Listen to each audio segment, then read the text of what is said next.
ದಾರಿಯಲ್ಲಿ ವಿಜ್ಞಾನ ಕಾಣಬೇಕಿದೆ. ಇಂತಹ ಸಂದರ್ಭ ಹಿಂಸಾಚಾರದಲ್ಲಿ ಮಹಿಳೆಯರು ಮತ್ತು ಮಕ್ಕಳು ಅನುಭವಿಸುತ್ತಿದ್ದಾರೆ. ಇದಕ್ಕೆ ದಿವ್ಯ ಔಷಧಿ ಎಂದರೆ ಕಲೆ, ಸಾಹಿತ್ಯ ಚಟುವಟಿಕೆ ಕಡೆ ಹೆಚ್ಚು ಗಮನ ಕೊಡಬೇಕಾಗಿದೆ ಎಂದು ಹೆಸರಾಂತ ಸಾಹಿತಿ ಸುಬ್ಬು ಹೊಲೆಯರ್ ಅಭಿಪ್ರಾಯಪಟ್ಟರು.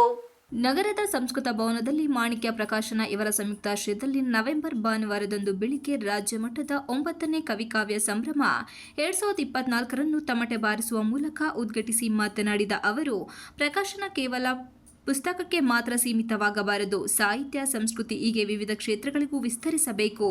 ಈ ನಿಟ್ಟಿನಲ್ಲಿ ಮಾಣಿಕ್ಯ ಪ್ರಕಾಶನ ಕೆಲಸ ಮಾಡುತ್ತಿದ್ದು ದತ್ತಿ ಪ್ರಶಸ್ತಿಯನ್ನು ಪಡೆಯುವ ಮೂಲಕ ಮುನ್ನಡೆಯುತ್ತಿದೆ. ಪ್ರಶಸ್ತಿಗಳನ್ನು ಪಡೆಯುವ ಇಂದಿನ ದಿನಗಳಲ್ಲಿ ಸವಾಲಿನ ಕೆಲಸವಾಗಿದೆ. ಈ ನಡುವೆ ಒಳ್ಳೆ ಕೃತಿಗಳನ್ನು ಆಯ್ಕೆ ಮಾಡಿ ಪ್ರಶಸ್ತಿಗಳನ್ನು ನೀಡಲಾಗುತ್ತಿದೆ ಎಂದರು. ಅಂತಿಮವಾಗಿ ನಮ್ಮೊಳಗಿನ ಪ್ರೀತಿ, ಕರುಣೆ ಬರಬೇಕು. ಕನ್ನಡದ ಪ್ರತಿಷ್ಠೆ ವಿಶ್ವ ಪ್ರಜ್ಞೆ ಆಗಬೇಕು. ವ್ಯಕ್ತಿತ್ವವನ್ನು ಕಾಪಾಡಿಕೊಳ್ಳಬೇಕು. ಕಾವ್ಯ ಎಂದರೆ ಜನರ ಮಿಡಿಯುವ ಹೃದಯ ಆಗಿರಬೇಕು ಎಂದು ಹೇಳಿದರು. ಕೇಂದ್ರ ಕನ್ನಡ ಸಾಹಿತ್ಯ ವೇದಿಕೆ ಸಂಸ್ಥಾಪಕ ಅಧ್ಯಕ್ಷ ಕೊಟ್ರೇಶ್ ಎನ್ ಉಪ್ಪಾರ್ ಪ್ರಾಸ್ತಾವಿಕ ನುಡಿಗಳಲ್ಲಿ ಮಾತನಾಡಿ, ಕೆಲಸದಲ್ಲಿ ನಿಸ್ವಾರ್ಥವಾಗಿ ಮಾಡಲಾಗುತ್ತಿದೆ. ಸಾಕಷ್ಟು ಸಂಘಟನೆ ಸಮಾಜದಲ್ಲಿದೆ. ಅದರಲ್ಲಿ ಕೆಲವು ಸಂಘಟನೆಗಳು ಗಟ್ಟಿಯಾಗಿ ಕೆಲಸ ಮಾಡುತ್ತಾ ನೆಲೆಯಾಗಿದೆ. ಯಾವುದೇ ಪ್ರಶಸ್ತಿ ಪಡೆಯಲು ಅದರ ಹಿಂದೆ ಅರ್ಜಿ ಹಾಕಿಕೊಂಡು ಹೋಗದೆ ತಾನಾಗೆ ಬಂದ ಪ್ರಶಸ್ತಿಯಲ್ಲಿ ಗಟ್ಟಿತನ ಎಂಬುದು ಇರುತ್ತದೆ ಎಂದು ಅಭಿಪ್ರಾಯಪಟ್ಟರು. ಸಾಹಿತ್ಯ ಸಂಘಟನೆಗಳು ಸಾಹಿತ್ಯಕ್ಕೆ ಮಾತ್ರ ಒಲವು ತೋರಬೇಕು ಎಂದರು. ಕಾರ್ಯಕ್ರಮದಲ್ಲಿ ರಾಜ್ಯ ಮಟ್ಟದ ಜನಕಾವ್ಯ ಪ್ರಶಸ್ತಿ ಹಾಗೂ ರಾಜ್ಯ ಮಟ್ಟದ ಹೊಯ್ಸಳ ಸಾಹಿತ್ಯ ಮತ್ತು ಹೊಯ್ಸಳ ಸಾಂಸ್ಕೃತಿಕ ಪ್ರಶಸ್ತಿ ನಡೆಸಿಕೊಡಲಾಯಿತು. ಅಧಿಕಾರ ಹಸ್ತಾಂತರವನ್ನು ಕವಿಕಾವ್ಯ ಸಂಭ್ರಮ ನಿಕಟಪೂರ್ವ ಸರ್ವಾಧ್ಯಕ್ಷ ಡಾಕ್ಟರ್ ಅಮರೇಶ್ ಪಾಟೀಲ್ ನಡೆಸಿಕೊಟ್ಟರು. ನಮ್ಮ ಜಿಲ್ಲೆ ಸದಾ ಹಲ್ಲೆ, ದೌರ್ಜನ್ಯ, ಹಿಂಸೆ, ಅತ್ಯಾಚಾರ, ಅಸ್ಪೃಶ್ಯತೆ ಆಚರಣೆ ಮಾಡುತ್ತಾ ಇದು ನಮ್ಮ ಕಲೆಗಾರಿಕೆ ಅಂತ ಅಭಿವ್ಯಕ್ತಿಸಿದ್ದಾರೆ. ಆದರೆ ನಾವು ನಾಗರಿಕರೆನ್ನುವ ಒಂದಿಷ್ಟಾದರೂ ಬಿಡುಗಡೆ ಬಿಡವೆ. ನನಗೆ ಮತ್ತೆ ಕುವೆಂಪು ನೆನಪಾಗುತ್ತಾರೆ. ದೃಷ್ಟಿ ಸರ್ವೋದಯದ ಕನಸು ಇದು ನಮ್ಮ ಬಸವಣ್ಣನದ್ದು ಹೌದು. ನಮ್ಮ ಸಂವಿಧಾನದ ಆಶಯ ಸ್ಥಳದಲ್ಲಿ ಅನುಭವ ಮಂಟಪ ಎನ್ನುವುದನ್ನ ನಾವು ಮರೆಯಬಾರದು.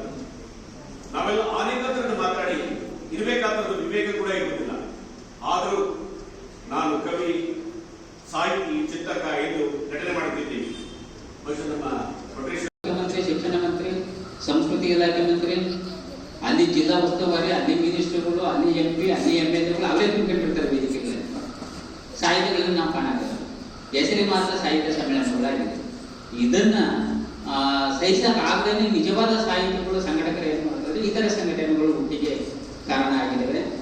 ಸಾಹಿತ್ಯ ಸಂಘಟನೆಗಳು ಯಾವತ್ತೂ ಸಾಹಿತ್ಯಕ್ಕೆ ಬಲವನ್ನು ತೋರಿಸಬೇಕು, ಅದಕ್ಕೆ ಬೆಲೆಯನ್ನು ಕೊಡಬೇಕು. ಆದರೂ ಒತ್ತಾಸೆಯಾಗಿ ಕೆಲಸವನ್ನ ಮಾಡಬೇಕಂತ ನಾನು ಬಯಸ್ತಾ, ಜೊತೆಗೆ ಈ ಕಾರ್ಯಕ್ರಮಕ್ಕೆ ನಮ್ಮ ಕರೆಗೆ ಹೋಗೋಣ ಸುರೇಶ್ ಕುಡಿಸಿ ಅವರು ಬಂದಿದ್ದಾರೆ. ಇದೇ ವೇಳೆ ಕೇಂದ್ರ ಕನ್ನಡ ಸಾಹಿತ್ಯ ವೇದಿಕೆ ಸಂಸ್ಥಾಪಕ ಅಧ್ಯಕ್ಷ ಕೊಟ್ರೇಶ್ ಎನ್ ಉಪ್ಪಾರ್, ಜಿಲ್ಲಾ ಕನ್ನಡ ಸಾಹಿತ್ಯ ಪರಿಷತ್ತು ಮಾಜಿ ಗೌರವಾಧ್ಯಕ್ಷ ರವಿ ನಾಕಲಗೂಡು, ಹಿರಿಯ ಪತ್ರಕರ್ತರು ಹಾಗೂ ಸಾಹಿತಿ ನಾಗರಾಜ್ ಹೆತ್ತೂರು, ಮಾಣಿಕ್ಯ ಪ್ರಕಾಶಕರಾದ ದೀಪಾ ಉಪ್ಪಾರ್, ಸಾಹಿತಿ ಶೈಲಜಾ ಆಸನ್, ಪದ್ಮಾವತಿ ವೆಂಕಟೇಶ್, ಸುಮಾ, CN ನೀಲಾವತಿ ಇತರರು ಉಪಸ್ಥಿತರಿದ್ದರು. Srinivas, TV 46 Malenadu news, Hassan.